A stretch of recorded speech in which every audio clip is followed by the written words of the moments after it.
আমরা পারি।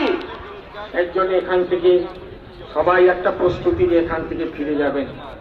শেষ কথা, হরে কৃষ্ণ কোনারের শেষ দুটো লাইন আজও ভুলতে পারি না। তিনি বলেছিলেন, কমরেড, সংগ্রাম আন্দোলনের মধ্যে থাকুন, শত্রু পক্ষকে, বিরোধী পক্ষকে পরাস্ত করতে হবে, লড়াইয়ের ময়দানে থাকুন। লড়াই শেষ হবার পর সেই সময় আক্ষেপ করে লাভ নেই।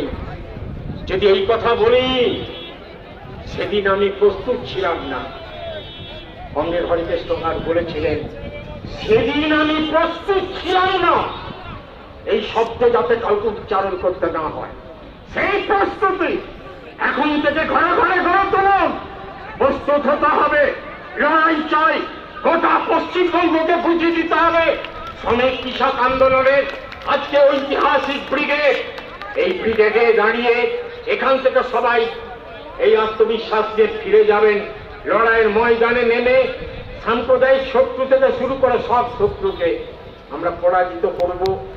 সেই ব্রিগেড, নেংটি পড়া মানুষের ব্রিগেড, কৃষকের ব্রিগেড, শ্রমজীবী অংশের মানুষের ব্রিগেড।